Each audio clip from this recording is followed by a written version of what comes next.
Hello and welcome to the What They Said podcast, powered by PrettyGreen, where we deep dive into everything to do with the creator economy. I'm going to be joined by some industry titans that have far more to say, far more eloquently than I, each week. But my name's Sammy. I'm the influencer strategy lead at PrettyGreen, and I cannot wait to introduce you to our guests.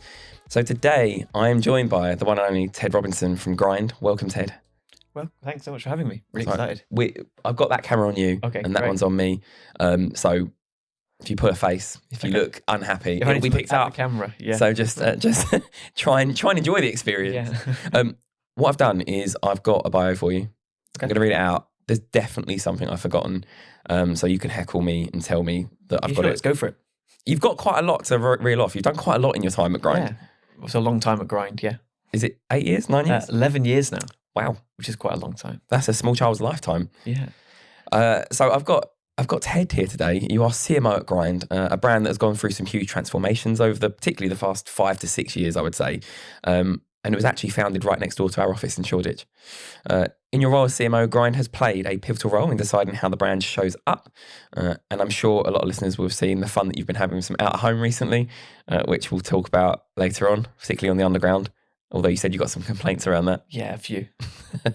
Post-lockdown, you also released a cooking and cocktail recipe book. Yeah. I went to the book launch of that. It was really good fun. You were like a little celebrity. Yeah, for the day. I'm an influencer, you could even say. You were. I was going to sign you up for a campaign there and then. There were a lot of espresso martinis. Far too many than I like to recall. And in your role, you have worked with influencers quite a lot. In different sort of capacities over the year, from conversion and traffic focus to broader awareness. And I really want to get into that. Have I forgotten anything out there? Any other accolades you would like to add to the list? Oh, not at all. I've been at Grind for 11 years. I started in one of the cafes, in the original cafe in Shoreditch, washing dishes. Is that the one on Street Roundabout? Yeah, right by your office, yeah. And then I've been there for basically my whole adult life. So I think that for a long time I kind of worked kind of setting up our Instagram account back when that was the idea of having a cafe that didn't have an Instagram account was still a thing. And so and I kind of I've been on the whole journey of the business up until now. So we kind of grew the brand alongside our growth of the cafes. We grew through a lot of crowdfunding.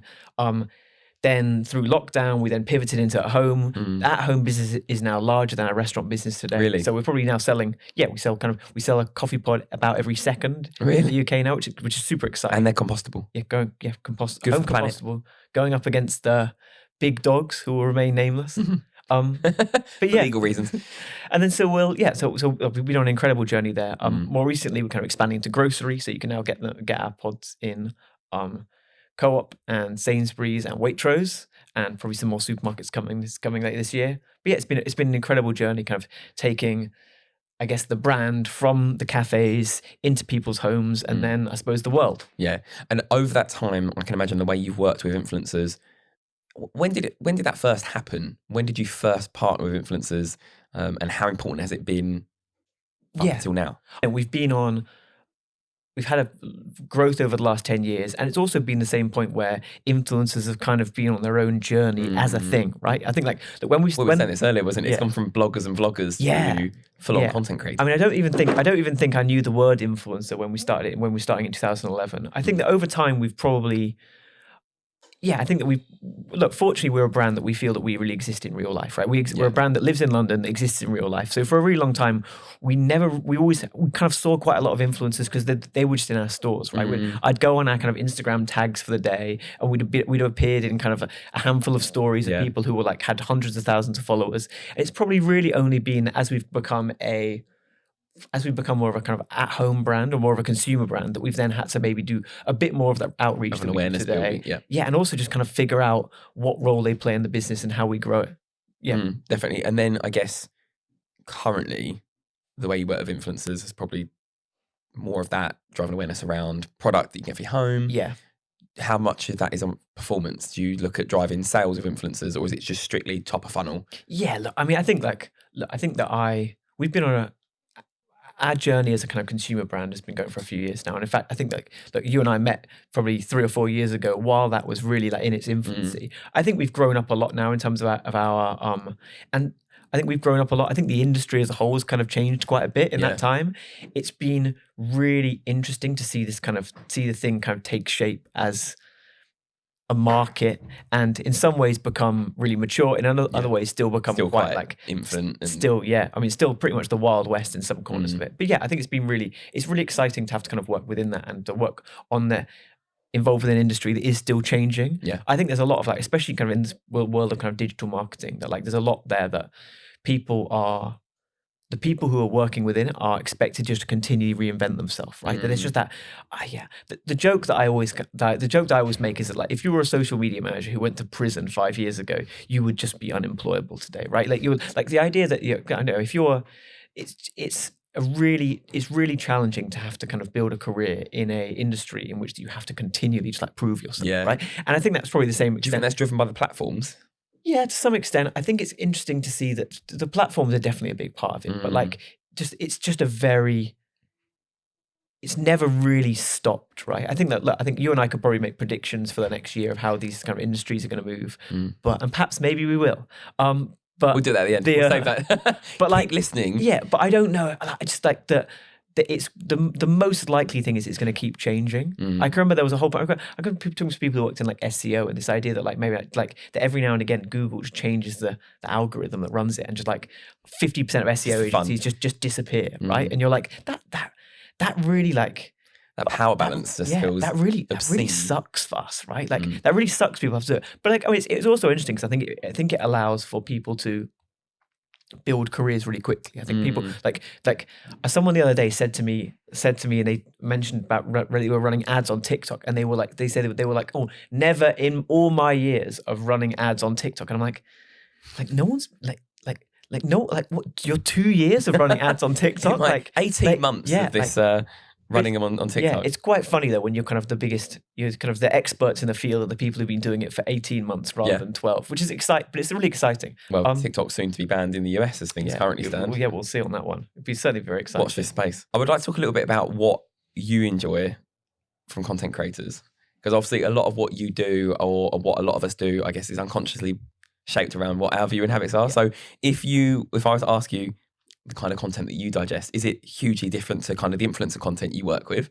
Or are you a complete nerd like me where I watch Lord of the Rings deep dives on YouTube? Yeah. So it's kind of weird actually. Like, I mean, I think like the way that I interact with the content at work and personally is now really, really different. Right. I think it's been really interesting to see the way that we work with influencers change. I think that to even coming from your previous question, like I think that we've realized that we can't, like, as Grind as a brand, we started using influencers probably from a point where we came at it from almost a performance marketing, right? Like I think for a lot of brands, they do their first bit of marketing, and they might spend their first 100,000 million pounds of marketing spend ever on just like performance ads, and I think that's interesting because it kind of trains you as a brand to behave in this way where you're like everything has to be measurable, and I think the value is just on the. And I think that the real value that we've got from influencers and from content as a whole is by kind of just maybe just like loosening our grip on it. And I think that that's look, in terms of the content that I watch now. Well, my girlfriend just watches. I would say, I think that she has at any point she has 2 to 3 screens. In her house, she will have 2 to 3 screens at any time playing streamed video content. Like it will be like lives. Oh, I mean, like it will be like something on TV. And then something on YouTube, and then additionally, like on a phone. phone, usually almost always TikTok. Right. And like, I think she probably will watch, like she'll probably watch between 3 and 5 hours of TikTok a day. I would. That's a skill. Yeah. Like hat off to her. That is amazing. Yeah, and I mean it's an incredible achievement in content consumption. I think she is a powerhouse. She's the Olympics of content consumption, which is really interesting. But like, and so I find that a lot of the time that now that when I'm like, if I am watching a piece of content on my own, I'm just like it's really weird to not have that like the white noise of it, the white noise of 3 screens of like just buzzing static. So I watch like quite a lot. I watch like long form YouTube. I quite like. What are you into then? Are we talking like automotive? We talking? Oh no, God, not at all. Like weird, like just like really weird stuff. I watch those like learning a lot about you. You know, there's like deep dive videos where there's the video about the deep dive into the Disney Fast Pass. No, okay. Are you one of the Disney monorail watchers as well? I've never been to Disney World. I have no interest in ever going. You've never been? No, there's a 2-hour video on YouTube that is like the history of the economics of way the fast pass work. And also there's a creator called Jenny Nicholson on YouTube who just makes this kind of like, oh no, not at all. She's just kind of like, I don't know that much about her. She's in she like, you watch a video and she's surrounded by these kind of fluffy toys, and she'll just make these kind of really obscure deep dives on like Avatar lore. That's like, and you're fully entrenched. This is I mean, like, no, I don't know anything about Avatar lore. I think it's kind of just like I just kind of tune out. Are we talking Avatar Last Airbender, or are we talking Avatar like? Oh no, Avatar the blue avatars. I should know more about the this. Na'vi the Na'vi, right? I've got the game on PlayStation right now. It's really I've good. played half an hour and I just overwhelmed, mentally overstimulated, if you will. Yeah, it's a lot to. I think the overstimulation thing is probably my I'm not quite on ASMR content, but like I'm like in my head, I'm kind of on my way there. I feel like. Do you know what? I've been telling you this. Grind coffee with ASMR vibes would just be just the sound, like. Yeah, you see the appeal. ASMR is really big on TikTok. It's really blowing up on TikTok now. Yeah. I quite like all the OG YouTube ASMR creators are now like. So what a statement! The OG ASMR YouTube. Like I'm just like that's one of those things. Like that was like give a Victorian child a brain aneurysm, just being like, but why? Who's your favorite OG YouTube ASMR creator? I've got a list. Ask Ted, he knows. Yeah, God. But no, like but it's really. I mean, look. So whereas look for Grind, we're now probably working with influencers. Like we're really enjoying being a brand that kind of exists in London. So we're working quite a lot with like influencers who just kind of exist in that same world. And it's quite nice to have them just kind of like help you out with content creation. Yeah. We also find that probably the area where we've probably most demonstrated the value of influencers has often just been through paid social creative, right? Like we'll run paid ads with their creator, and that will be either kind of whitelisting them, so we'll run it through their account, or we'll run it from our own through some. We'll license it off them. But yeah, I think like in my head, the best way that we've got to get people to buy Grind, or to be honest, any other product is kind of a world in which you go onto your app of choice, and in the 10 minutes of scrolling, you might see one or two of our ads. You would see hopefully some content from a creator that you do know, like someone who you have, I don't know, maybe perhaps you follow them, but certainly someone you recognize. But also you might see content from creators that you don't necessarily know. So you think it's really important. I'm gonna these questions out the window. This is just a good chat. So generally, it feels like you just said having that mix of organic, native content that is just general brand love. Yeah. Or it's just actually just in that sphere of, where Grind wants to show up, and then paid ads that are more targeted. So like paid complementing an organic strategy. To be honest, like paid ads, like I think the way that paid ads have changed so much now is that like really they're not like we don't really target them anymore. Like more broad. Now it's just like it's really you run it really broadly. Like I think that I see kind of influence as part of a way that we can just get people at a kind of grassroots level to just see the product outside in the world. I think particularly for our coffee, we have it's something that almost anyone can make at home. We sell it in a number of different ways, whether you've got an espresso machine or like there are plenty of ways to make it at home. We kind of want to be the coffee brand for everywhere, for every kind of coffee moment in your life. So we're increasingly kind of finding new ways to have like whether the cans that we've now got that you can keep in your fridge at home. So like we've got lots of ways for you to enjoy the product. We would like you to see other people enjoying it in the world. And influence is a really big part of that. Yeah. I also think that like the visual language of influencers, as in that kind of, it's not quite someone doing this with the swatches, but like it's also not that. It's that kind of particular style of lo-fi. It's maybe not too pushy, quite accessible and relatable. Yeah. I think that we find that like almost regardless of who's making it, as long as it's made well, we can run that as a paid ad, and we'll see that like we'll have even the team in the office like make ads that look kind of like an influencer content. I was going to ask you a question later on, but we kind of segued onto it around UGC. So have you seen yourself, not yourself, but the brand using UGC far more in the past recent years? Yeah, I mean, I think like we find that obviously the parts of the business that are really measurable, so things like the performance of Facebook ads, we know that style of UGC content is really it's just simply 9 times out of 10 it's your best performing paid social ads, right? Why do you think that is? I don't know. I think a lot of it is that there's kind of I think that there's kind of a way that people's brains have kind of just decided that like there are parts of you that, and I really decided I was going to try and get through this whole hour without saying the A word, but like it does feel more authentic, right? Like it, but like it also in your brain thinks it. your kind of lizard brain thinks it's more authentic, right? Like, it's a grift, right? Yeah. Like, particularly things like kind of beauty influencers. Like, this stuff is like, it's really interesting. Whereas one hand, there are some like, we find now working with influencers that they're way more like, they want way more control over the brief. They want way more. They're way more picky about the brands they do and don't work with. They like the idea that you're going to send them, telling them what to say is kind of, I think, has now faded.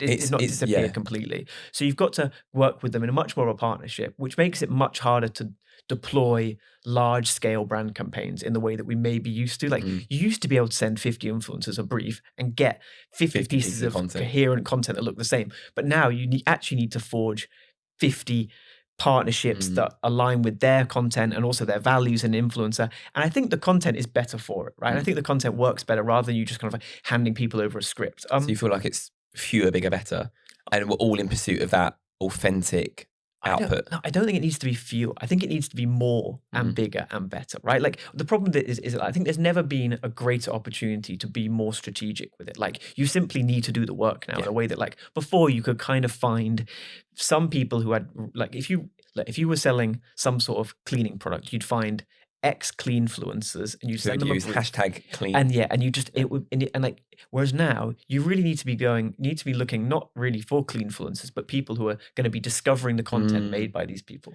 I think it's kind of, I certainly saw this as a creator, and then it's even more, I guess, prevalent now, where so many influencer experts are trying to platformatize what we do, where you have people that are signing up, like, here's the brief to everyone on the internet, they apply it, and then we try and get some sort of content. I think that removes you just said, like, the human element of this. I think that there was probably a moment, there was a version of the influencer industry, I don't know, maybe 3 or 4 years ago, that maybe that kind of, there was more room for that. Yeah, I agree. Like, there was a point where you really could just send people, like, almost a kind of a brief, but then over, like, that kind of, remember the kind of go get your bag girl era of influencers, where, like, there was the early era of it where people were actually really worried about the fact, the first time that you're kind of the big YouTube vloggers were seen to be taking money from people. Some people felt really betrayed by that, and then over the years it felt exploitative of their audience in that way. And then over the years, it kind of got into this, especially with like the kind of emergence of like kind of micro influencers, or people who would have like people making good money and from having kind of 50 to 100,000 followers on Instagram or something. Like, then you kind of got this quite nice, people were supportive of it. They were like, wow, like, it was great to see people, they felt they had a kind of a social relationship too, like, it was the real get the bag girl. And then there was and then now I think we're maybe on the other side of that, in that, like, it's now feeling a little bit more like, I think particularly with TikTok has allowed, and things like the TikTok shop, things like TikTok shop have meant that there is an opportunity as an influencer to grift a lot harder than they used to be. Like, and a lot of it is like, look, you can see this stuff a mile off, right? Stuff that where they're kind of selling you stuff from. Yeah. Like, it's like the people who are really just clearly there to go to make a return. You're there on TikTok. I think someone's TikTok trying to sell you 24 cans of Monster, and you're like, this is We've all been there, Ted. Yeah. I think TikTok has definitely democratized things, and I kind of agree with you. There was this moment, particularly I think kickstarted during lockdown, where there were more partnerships available. It was very much like, let's churn and earn through our way through influencer marketing strategies. Yeah. But now it's like there's been a pause, there's been a reset, and we're like, there is a fuller thought piece around this. Like, we need to consider the strategy far more clearly and what the output is. And it's definitely not a bad thing in my mind, because like you said, and let's just use the A word, it is all on the authenticity. Yeah. Everything hinges by whether or not the audience believes in the partnership, because they're far more savvy than they ever have been. It's interesting to looking at versus kind of outside of influence, to look at it the way it looks for us on other channels. So we found that, like, we've always done these kind of partnerships where we'll support, like, people will ask us, because we've got an audience, to come and almost we'll work. So last year we did some work with Universal on the release of Wes Anderson's film Asteroid City, which was really fun, right? Yeah. We did some kind of like collaboration products in it with that. And that was a really kind of, that was obviously like a brand and a title we're very happy to like associate ourselves with. And it's been really interesting how that, like, I think following Barbie, the release of Barbie has just kind of meant that, like, our inbox now just explodes with these like partnership opportunities, like kind of brand collaborations and things like that. Did you do much around Barbie? No, we didn't. We should have done that because we are very pink. I was going to say your whole I brand is know. like millennial pink. You know? I think that there was. I think they did a really really good job of the release of that. But it feels like there's people do want to see more meaningful partnerships. They do, and they want to see it with influencers as well. Like you kind of want to see that thing of like, oh, like, and you want to know that the influencer you're following, and perhaps you're maybe even being influenced by, like they've had some extent, even like they've had a hand in choosing the brands that they're representing. Yeah, and I think, do you know, we touch on this a lot, and obviously TikTok does do a rev share with influencers, but you've seen with TikTok, YouTube partnerships over the years, YouTube creators are far more picky because they can be, because they're getting that ad split, AdSense pays well versus other platforms. But also they're not doing the number of uploads that someone might be doing on TikTok or Instagram. And TikTok, I guess the sense back, certainly when I was a creator, it was like you could bury the ad if Yeah. it hadn't performed. Quick, let's go live on Instagram with another piece of content. So I think there's far more scrutiny against TikTok and Instagram creators who are less picky. Yeah. We're kind of on that point when it comes to working with influencers and having poor experiences. Have you sort of developed like a filter for influencers so you know the kind that you'll go for? How much emphasis do you place on that shortlisting phase to make sure we find the right people? Yeah, look, I think that like we found that scale really helps, right, with influencers as a whole. As in, like, it's great to work with a lot of people. At the same time, working with a lot of people has become much harder than it was previously because you just need to do the work with them. In a way. You need to work with them a lot more than you maybe used to. I think that I wouldn't say we've never ever really had. I think that often we've kind of managing our own expectations has often been a key in terms of not having a bad experience. Like I think that probably some of my really early kind of campaigns that I do, like I really went into it with way too much of an idea about how we were going to attribute it, or even kind of forcing some of that, like sales. Yeah, and but also the thing of the kind of like the use my code thing. It's like even like as a consumer, I just kind of turned off by that, right? Like I think that like, there's a real risk of you compromise the whole campaign of what you're doing by maybe trying to kind of get your claws too deeply into how measurable this is going to be. Okay. But I think a lot of that is a kind of platform meta ads mindset that you need to you maybe need to kind of move past to do this successfully. Particularly when you said so many people start through that performance media. Yeah. So you've touched on it then. What does success look like for influencer? Is it different per campaign? Do you have benchmarks? How are you, I imagine a lot of it is done internally, but when you work with agency partners as well, how do you measure success? To some extent, we don't necessarily, right? Like I think that we find that there's, because of the nature of the algorithms, because of the nature of the algorithms, discovery is much bigger than ever. So we don't need to worry so much about who your followers are, right? Because especially on things like TikTok, the vast majority of the people are going to see it. Even the people you've paid involved. The people you follow on TikTok is kind of the level to which you are requesting that the platform serve you their content again is actually pretty minimal, right? Like you follow the people you follow on TikTok. You see, unless you're on the following tab, like you see marginally more than the content you see on the for you page. And most people spend their life on the for you page, without even navigating to another tab, completely, other than TikTok Shop. And so, where I spend far too much time. Do you really buying kind of buying chicken nugget key rings, little avocado key rings? I bought one of these. I don't know, I'm telling you this. You know those, I got hooked by those nasal sinus cleaners? Have you seen them? Yeah, like you fill it out of water. Anyway, it arrived broke, so I haven't used it yet. Are my sinuses clear? Probably. I don't even need it, but I want it because I was sold by an influencer. It's interesting that the products on TikTok Shop that just seem to be like the thing for cleaning your AirPods. It's like £1. I'm like, this is like there's something going on here. I don't know. Like, it's screwed for the delivery. Yeah, it's like that is like if a water bottle is a single-use plastic, that is a zero-use plastic, right? It is just pre-landfill. Yeah. Did you get a Stanley Cup though? I didn't get a Stanley Cup. No. I had you down as a Stanley Cup user. Yeah. Well, yeah. I imagine you going to the office. Are you on Water Talk? No. Oh my God, are you not on Water Talk? Yeah, I'm big on Water Talk. I love Water. So Water Talk is like, what is Water Talk? So in the US, there's like, and I think it's quite a specifically American trend, is that they'll get this enormous thing of water, and then they'll then get these like, I think it's like a kind of powder, right? Or like sometimes it's like maybe like a squash, and then they'll put they'll mix what we're talking about, and then it's like and it's like, oh, you get water. And they have like odd glasses they drink from.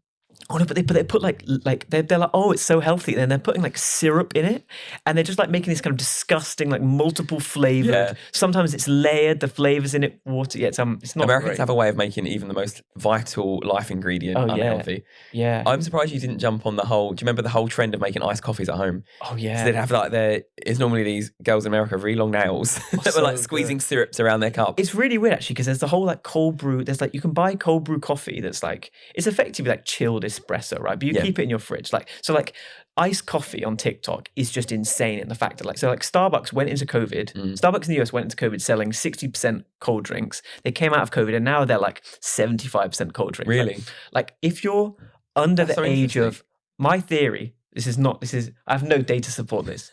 I think if you're under the age of 25, you don't see coffee as a hot drink. You see you see it as a frappe. I see in my head, I think in our heads, I see coffee is a hot drink that can be made cold, right? Whereas I think for them, the default coffee is neither hot nor, it's a kind of. You should do a study on this. Yeah. I think you should do some sort of brand measure. Why would I do that when I could just ponder about it on podcasts? Join us for season 2. Like, we'll find out the answer. Why be right when you could be confidently wrong?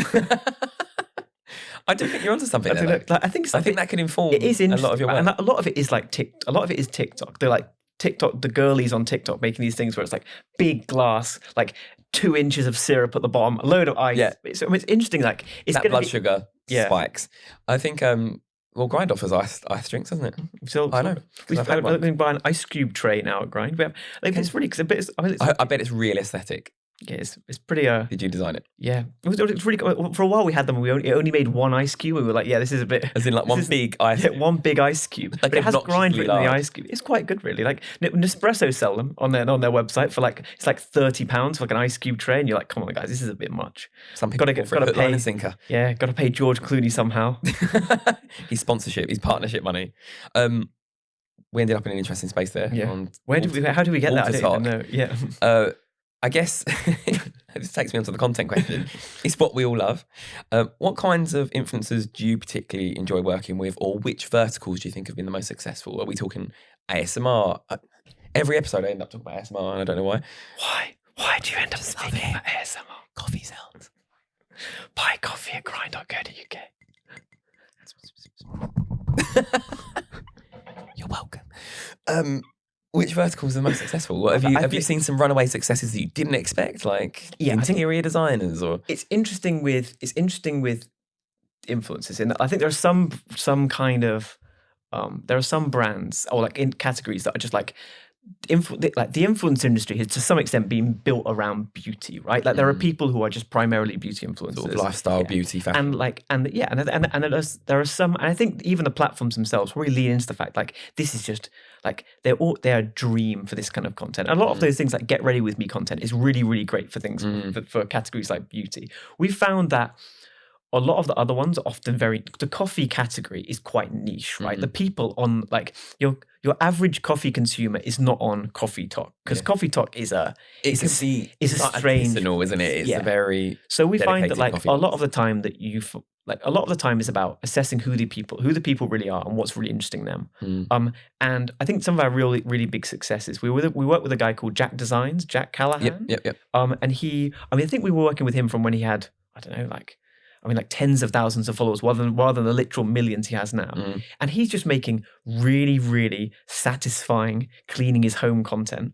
How often does he need to clean his home? Honestly, he does it every week. He does like every Sunday. He's just there cleaning. Who would do that? Not me. Like, he's also just like Sunday reset, and it's like they are very satisfying videos though. He's scrubbing he's there with his scrub daddy, scrubbing his like kitchen to within an inch of its life. It's insane. I mean, I'm really here for the content where they refill like their pantry. The plastic. Who has a pantry? Like the ice refresh. Yeah, being doing your various different flavors of ice. But I think pasta in the jars, lentils in the pots. Yeah, all this spices, endless like little acrylic containers for things. Yeah, and you have to take the cereal out of the box and put it into an identically sized acrylic cereal box. All that plastic. Yeah, and then with a nice label, get your label maker from Yeah. TikTok shop, $1.99 for some reason. It's the aesthetic I wish I could give, but I don't have time for. Yeah, welcome to my Caucasian home. Yeah. Watch me decant everything. It's really bad. With all my books in colour order. Yeah. Like, how do you find a book? It's like people that I ended up on a TikTok the other day of someone rearranging their iPhone home screen into colours. Oh no, that's like, what do you do? You have bet to, I'm you have gonna to do be that like, on the way when I'm looking for an app, I have to remember what colour it is. Yeah. Facebook, right. Facebook, In who's the- using Facebook these? I'm not. Checking it on Facebook, be like, Checking in on mum. just posting on the feed, like, hi Sandra, great to see you and the kids the other day. I don't. Love from me and can't. Darren. Yeah. I just ick. Like, I can't. Facebook for me, I know at one point, do you know my prediction for you, Ted, is that we'll all be back on Facebook in about 5 to 6 years. Me and you on Farmville. Heyday. There There were some good times. I remember once, I went on holiday once and I had to get my friends to look after my farm. No, you didn't. Get the strawberries. That is so good. That's commitment. Can you go and tend to my farm while I'm away? Yeah, I came back, the cows hadn't been milked. I was like, you've missed out on 3 days. Animals there, 3 days. Yeah, I could have had 3 lots of milk in that time. Yeah, God. I remember there was a real pursuit of watermelons as well. You can still poke people on Facebook. I'm going to poke. Where do they go though? I mean, No, you can't. I've deleted it. There's an app called Pokes on Facebook, which is still on Facebook. You can poke people and it sends them a little notification. I'm gonna go home. I'm gonna Find me. me. I'm gonna poke. Nudge me. I'm gonna nudge you. Like we're on MSN. Oh yeah, nudge. See, nudge was more fun. It was really more intrusive, wasn't it? It's so old. I know. I'm 32 now. Really? So am I. Are you? Yeah. I thought you were younger than me. Oh wow, no. We're both over the hill now. But look, content. So like Jack Sorry, yeah, Jack back to what the podcast was about. Yeah, Jack Designs was a really interesting one for us because like he also was like he makes this kind of cleaning content without doesn't seem to have become like a clean influencer. I'm sure he's getting that scrub daddy bag, but like I don't think he's not making content about cleaning. Yeah. It's just satisfying. He refills his coffee pods. And that content, I mean, we run it up. Yeah, we run that as paid ads, and it's great for us. So you've worked with Jack in that way, and he's made some nice content that has been effective for you. And like effective, like long term as paid ads. Like we just run that. We run that forever. Do you see from? He's also just lovely to work with, and that's a really important part when we work with influencers that are just easy to work with, and have a strong working relationship with you. What we've seen, so we run paid ads from most influencer agencies, I'm sure do. What we've seen from the insight side is that the view through rate is higher versus non-influencer led ads. the completion rate is higher, the conversions are higher, and from what we see, we think it's definitely down to people's faces optimized and prioritized in the algorithm, and just that breaking the fourth wall and talking in a non-scripted way to the consumer is really effective. Or they don't even need to be speaking; they can just be demonstrating the product in a real platform native way. Yeah. So I think it's down to being platform native and also faces. Yeah, there's something of fate. I think it's like social proofing. Yeah, I think it's both a combination of like generally like a human brain thing about seeing people's faces, and also I think the algorithm must optimize for it. Like the amount of that to camera content is just still your like bread and butter. Yeah, yeah. It is interesting if you think about how much of that is intentional changes in the algorithm to make that happen, or is it the fact that it's just what you and I like kind of like I reckon it's that thing of like you see a human's face. I think you probably on average scroll a few fractions of a second later, but enough to kind of influence the algorithm one way or another. Yeah, definitely. But it's like I think that's like that kind of. I think there's also a really like that kind of content now is, and obviously it's changed. It has a different face than the way it did when it was in Instagram previously. But like I think that kind of content is now got such a clear kind of visual language, and even the way that people that kind of influencer style of talking that has now meant that you can trigger some of the same cues as it, even different types of content. Like you see a little bit of that and you see it, but on the other side, I do also think it comes with its down. Like the kind of, the term influencer comes with some kind of downsides now, right? There's often a lot of negative connotations around it, right? Well, influencer or content creator? I think it's probably content creator. I mean, certainly the people you work with, I would say, are content creators. It was interesting how like when Instagram started letting people put those little job titles underneath it, like you can probably put entrepreneur or whatever in there, but you can also CEO or founder, and then you'd put like it's always content creator rather than influencer. Yeah, I think that also the kind of the influencer brands thing has also been maybe like As in like creator-owned brand. yeah, like I think that it feels like the star has kind of faded on that one a little bit. In that, like I think there were a few. There were some kind of. I think they were really successful ones. I think like Grace Beverly has some like incredible brands like Prime. Yeah, and stuff that's really exciting. On the other hand, there's quite a lot of it where it does feel a little bit more like I think that like in your head when I think content creator, I think of someone who's making really interesting, engaging content. When I hear influencer, I feel like probably it's a content creator who's probably not got that much else going on. It's an interesting. I think most people we've had on the podcast, we asked that question: like, is it influencer or content creator? I think when I was a creator, I would never have said influencer because in my mind, embarrassing, right? Like also, like, I can at call that you time an though, influencer, but you can't call yourself an influencer. That's so bad. For me at the time, it was definitely in the mainstream media. There was a lot of negative connotations around the word influencer. We call it the creator economy. We call some of the people influencers, some of them talent, some of them content creators. Ultimately, I think there's a real range of different partners you can work with. Some of them, like for Grind, make really premium content. It looks great. It appeals to your consumers. Whereas, some brands, maybe hair, lifestyle, beauty, want influencers who have maybe been on reality TV or reached that broader appeal audience. That's what you think of an influencer, right? You think of like this is someone who's ex Love Island. Definitely, and I think that's definitely a thought a lot of people have. And then creators could also just mean UGC creators. Yeah. So it's like a real mixed bag, and I don't think there is an answer. It's really interesting on the UGC point around like that. Like, it would be interesting to see it move away from that. There's a guy. That Daniel Simmons he was on YouTube for a while, and now he's massive. He was on like TikTok, an architect, wasn't he? I think he was like I know exactly. He does these kind of get ready with me videos, and they're always very, very. He's obviously very cool. He's very well dressed, but they're also very like. He's Australian, isn't he? Yeah, but I think he lives in London. I think he has like I think he has like a kind of.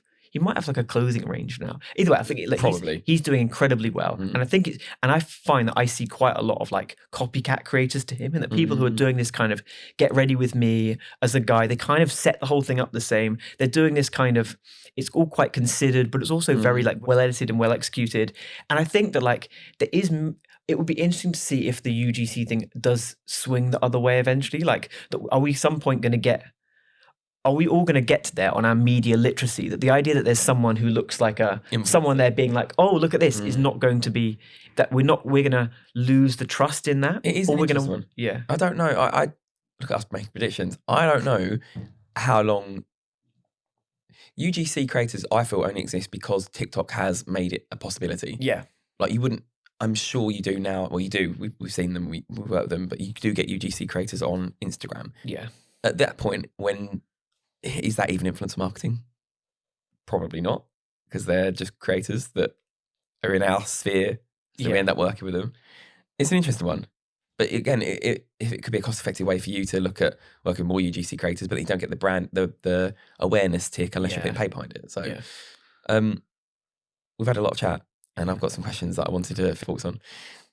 There could be some brands watching this that have no idea where to start. Yeah. What advice would you give yourself now that you wish you had 11 years ago or 8 years ago? I think. Is it testing? Is it just like in life or with influencers? Yeah, we can go. I think like look, for influencers, it would be. I think that finding people who you kind of. I think that finding people that you can work with in a way that you're not kind of betting the house on it, right? Like this is simply a part of a broader strategy, a broader set of things that you're doing, where you want to be working with like.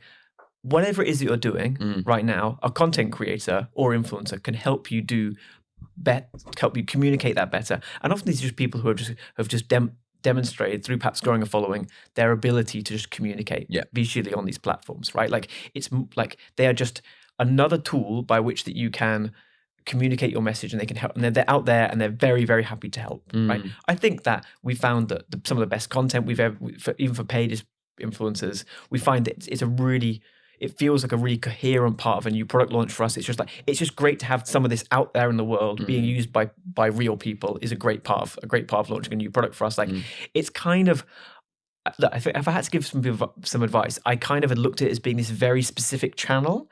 And actually what it really is it's kind of a support layer on almost everything else we're doing, right? There's very little we're doing that we can't add, Plug in. that we can't plug influences into to just kind of amplify or make it feel coherent or make it feel a lot more real, or a lot more tangible. Because otherwise, you've got quite a lot of pretty product imagery. Yeah. Most people's products exist better in the real world, and I think influencers kind of help you get a little bit closer to it. Definitely. I think the final point I was going to touch on, and you said it so nicely, was that I think there is not a single marketing activity that you can't lean into influencer. And I think part as an integrated agency for us, whether it's experiential, whether it's social, PR, there is always the opportunity for either influencer to ladder up to what is happening, or to be the lead channel that other channels play into. So there's a real mix there. And I think a lot of brands, which is necessary for testing, see influencer in isolation, but actually it all sings so harmoniously together. And they should be integrated where they can. And it also just feels better when it's attached to other things, as in like that. You,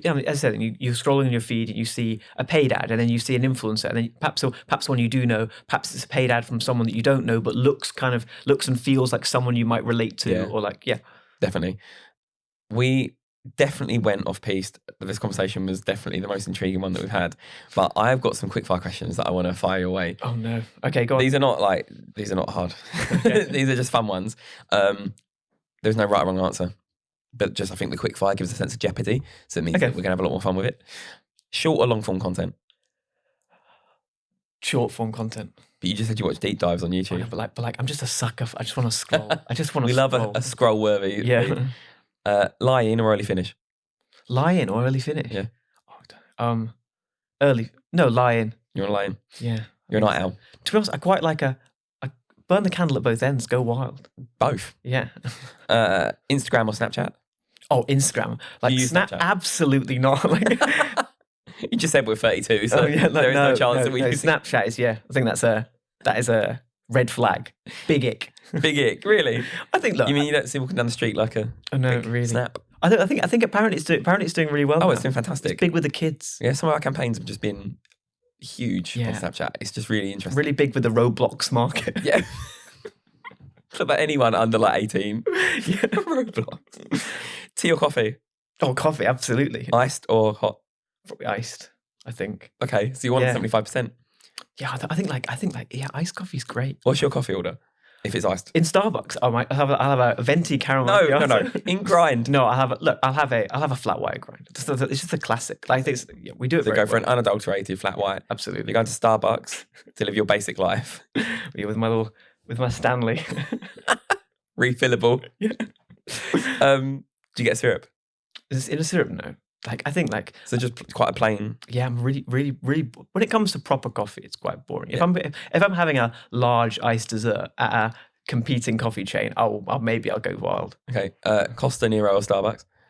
Costa Nero or Starbucks? It's got to be Starbucks, right? Really? No, I don't know. Like Costa, I do like a Nero. Really? Yeah.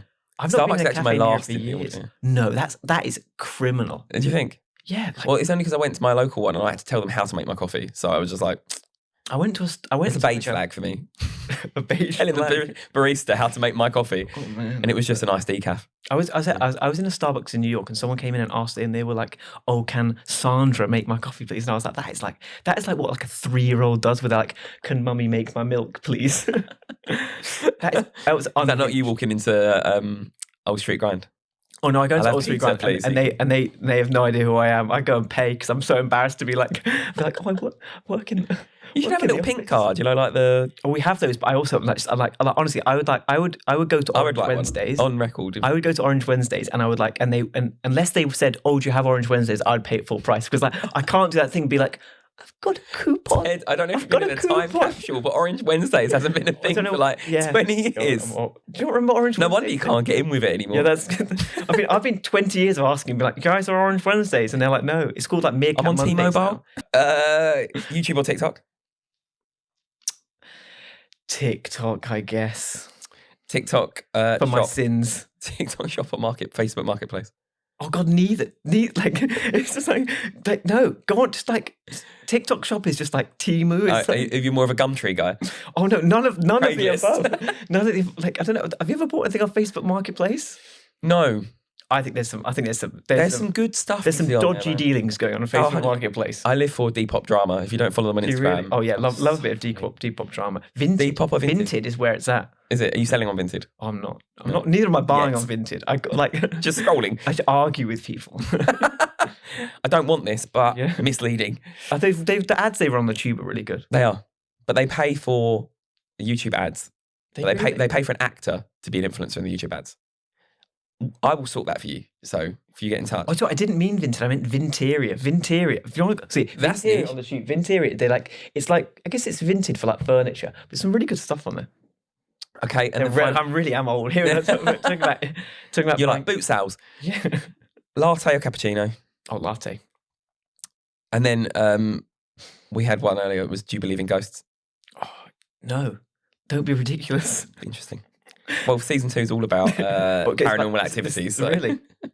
Absolutely not. No. I do want to touch on the Jacob Elordi controversy. You said earlier that we're not. you really We're not official. We're not official. We've not- been photographed together. I go over to his house. He mixes me a martini. I give him a little back rub. I'm like, here, Jacob. No, the tube ad thing. Yeah. Oh, it's quite funny. People keep complaining to us about it, like because Can you give context to what the ad is? Oh yeah, so we're running an ad at the moment that says, we've run a series of ads now that are about our coffee pods and about how quickly they disappear. Because like we've all seen these things about kind of compostable things where someone says, oh, they disappear faster than a banana peel, and we've done some like increasingly unhinged ones so the most recent one on the tube says, disappears faster than Jacob Elordi's bathwater, right? Which is, as a whole, is absolutely insane that they say guys get away with that, right? Like, I mean, like to some extent, we fire these things and we expect factually something correct, again. Yeah, it is. It is quite, and also it was good fun. It's the thing with those TFLs, you have to buy them like weeks in advance. So by the time that you get it, it's actually really reactive. We had to go it very early and then kind of hope it was still in the, I don't know, people's rear view mirror by then. But no, someone emailed us and they were like, "Oh, how can I explain this to my children?" And I'm like, it's up to you if you want to. What the fuck are you like? How do you expect not make investments to your children? Like, do you go around the ad being like, "Oh, this is Indeed.com. It's a way for you to like what? Who like love your job?" Yeah, who's explaining? Who's going around explaining ads for woman to their children? I don't know. Anyway, navigating that conversation must have been fun. Yeah, navigating this conversation has been fun. So many points will be removed by the time this airs, I'm sure. But no, thank you, Ted, for joining me today for thanks the so quick much. fire and the questions about influence marketing. Anytime. So is this your house? Yeah, I sleep there. I never leave. I was like, guys, let's do a podcast in my living room. Thank you for listening to this episode, Ted. It's been wonderful chatting. Where can people find you if they want to hear more of your ramblings on influence marketing? Oh, they can find me on Instagram at Shoreditch, which is a whole story unto itself. There is a story around that. But also on LinkedIn, I'm Teddy Robinson on LinkedIn. Have you ever been approached asking for Shoreditch? I have someone offer me loads of money for it. Come on. It wasn't that much. Okay, it was quite a lot. It was £25,000. Why did you not say an yes? Instagram handle? It's probably worth nothing. Welcome to my head. This probably doesn't show up. This probably doesn't. It's just got mute. We can say whatever we like.